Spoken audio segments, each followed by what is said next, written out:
കൂട്ടുകാരെ, നമുക്കിന്നൊരു കഥ കേട്ടാലോ?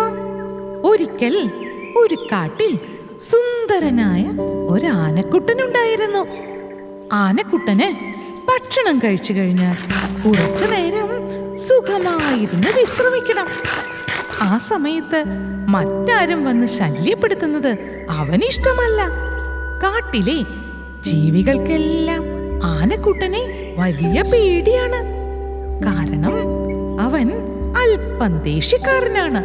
ആ കാട്ടിൽ കുറുമ്പിയായ ഒരു കൊതുകമ്മയും ജീവിച്ചിരുന്നു. പാട്ടും പാടിച്ചെന്ന് എല്ലാവരെയും കുത്തി നോവിക്കുന്നത് അവളുടെ വിനോദമായിരുന്നു. മൃഗങ്ങളൊക്കെ സഹികെട്ടു.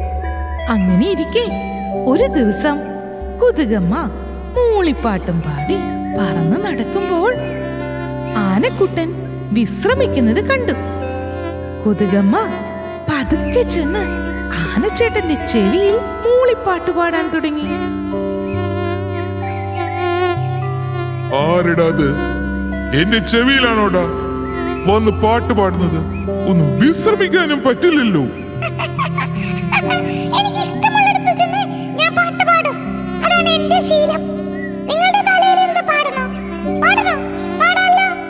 എന്ന് പറഞ്ഞ് കൊതുകമ്മ അവളുടെ മൂർച്ചയുള്ള കൊമ്പുകൊണ്ട് ആനക്കുട്ടന്റെ തലയിൽ ഒറ്റ കുത്ത്. വേദന കൊണ്ട് ആനക്കുട്ടൻ തലയ്ക്കിട്ട് ഒറ്റ അടി കൊടുത്തു. പക്ഷേ കൊതുകമ്മ മാറിക്കളഞ്ഞു. എന്നിട്ട് അവൾ പൊട്ടിച്ചിരിച്ചു.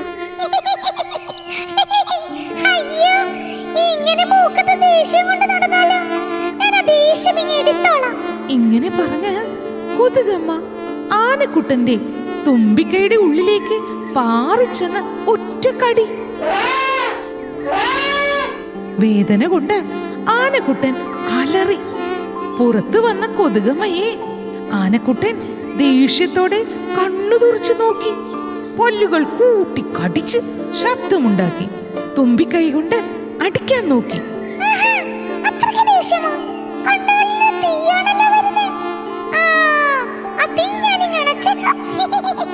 എന്ന് പറഞ്ഞ് കൊതുകമ്മ ആനക്കുട്ടന്റെ കൺപോളയിൽ ഒറ്റ കുത്ത്. പിന്നെ ദേഹം മുഴുവനും കുത്താൻ തുടങ്ങി. വേദന കൊണ്ട് പുളഞ്ഞ ആനക്കുട്ടൻ അവിടെ നിന്ന് എണീറ്റ് കാട്ടിലേക്ക് ഓടിക്കളഞ്ഞു.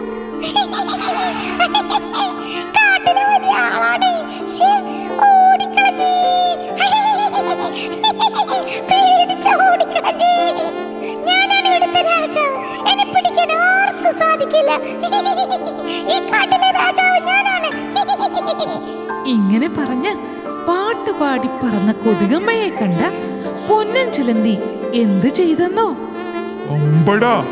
നിന്നെ ഞാൻ ശരിയാക്കി തരാം എന്ന് പറഞ്ഞ് തന്റെ മാന്ത്രിക ശക്തി ഉപയോഗിച്ച് പെട്ടെന്ന് വലിയൊരു വലയുണ്ടാക്കി. ഇതൊന്നും അറിയാതെ പറന്നു വന്ന കൊതുകമ്മ പൊന്നൻ ചിലന്തിയുടെ വലയിൽ കുരുങ്ങി. ചിലന്തി അമ്മാവൻ പൊട്ടിച്ചിരിച്ചു.